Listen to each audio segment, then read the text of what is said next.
Hello everyone and welcome back to the YouTube channel. So today I wanted to make a little video about a reframe concerning visibility. So the question of this video is why ethical therapists struggle with visibility and how to reframe it. So if you are an ethical therapist, and I'm sure you are, visibility doesn't just feel uncomfortable. It feels wrong. Not because you don't know how to post and not because you are afraid of being seen, but because somewhere inside visibility got associated with crossing a line, associated with manipulation or little tricks that you usually saw on the internet. But it means that visibility has been associated with influencing, with persuading, with simplifying suffering, and with turning pain into something consumable. And many therapists reach then a quiet conclusion. If my work is ethical, I should stay discreet. I should stay small. I should stay invisible. If that thought has ever crossed your mind, then nothing is wrong with you. It means your ethical reflex is working, that you have values. But it also means that visibility has been framed in an incorrect way as well. So let's talk about where the discomfort really comes from. So you were not trained to market, you were not trained to you were not trained to market, and you were not trained to practice marketing, ethical marketing, but you were trained to protect people, to stay aligned with your values, and to help the others in general. So to respect autonomy, to avoid pressure, to stay inside consent, and to honor complexity. So when you look at what marketing often looks like on internet, online in general, urgency, promises, scarcity, before after certainty, your nervous system says that it's not for me, it's not me, and it shouldn't be you as well. So here is the confusion. What you are rejecting is not visibility. You are rejecting manipulation. You are rejecting false advices. You are rejecting tricks. And that's normal because you were not trained to practice that. But you have to understand that visibility and manipulation are two things and they are not the same. And in the end, you can practice marketing, you can practice sales in a very ethical way that respect your client and your values as well. So let me offer you a different reframe of visibility.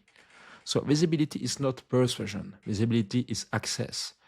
Visibility gets you to be recognizable by your potential client, to be chosen by your potential client. So it gives access to language, access to orientation, and access to understanding what kind of space this is. So when you are invisible, people don't stop searching. They just search without you. So they still choose, they still commit, and they still enter therapy. They just do it without accurate context, without nuance, without knowing what your way of working actually is. So ethical visibility doesn't pull people in. It lets people recognize themselves. They resonate with the words you are using with the service that you are offering.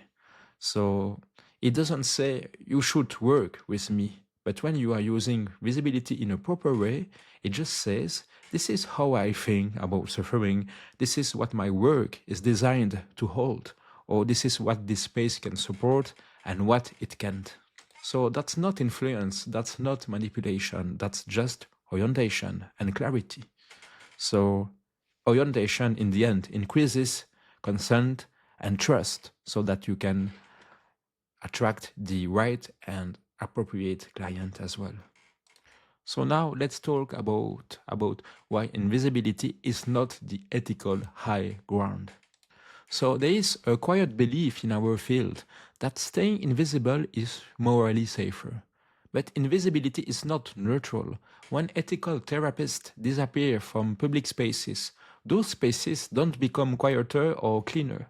They get filled by louder voices, by simpler stories, and by people with fewer boundaries and not more. So your absence doesn't protect clients, it removes a grounded reference point. And sometimes visibility is not self promotion, but it's just responsibility. So again, it means that visibility doesn't mean manipulation, persuasion, but you can practice visibility in a very ethical way, and you can show yourself as an expert in a certain topic and provide a lot of values and therefore get a lot of visibility, and you did nothing wrong.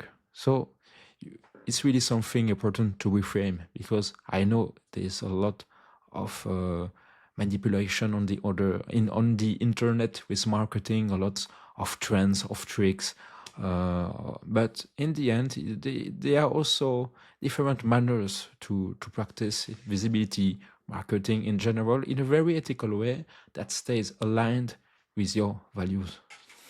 So, what ethical visibility feels like? So, ethical visibility doesn't feel pushy, but it feels spacious. So, there is no urgency, no scarcity, no pressure to act, no promise of outcomes.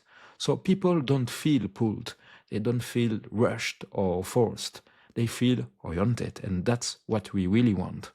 They leave knowing whether this work fits them, whether the timing is right, and whether this is even the right kind of support. And just as importantly, they leave knowing when it is not. So if being visible feels activating, draining, or manipulative, then that's not a personal flaw. It's really a sign that the structure, the beliefs are wrong. So visibility done ethically should feel regulating for you and also for the person reading or watching what you are saying on the internet. So being ethical doesn't require you to disappear. It requires you to communicate clearly, respect autonomy, boundaries, and stay inside your boundaries. So you are not meant to convince. You are just meant to clarify, to show your way of working, of thinking, and your potential client will just see if your work is appropriate for him or for her or not, and that's all. So you are allowed to be visible. Sorry, you are allowed to be visible because you are ethical, not in spite of it. So if you want to explore visibility that feels calm, moderate, and aligned, and meet older therapists and coaches as you are, then you can join the Therapist Café, the free community group on the school platform, where we will do live sessions, and you will also find resources to help you grow an ethical activity, an ethical practice as well. So I am quite tired today. So I hope that you liked this video, and if you do, then you can put a like and follow the YouTube channel as always. And we will see each other for the next video. So I wish you a good day or a good night. Goodbye.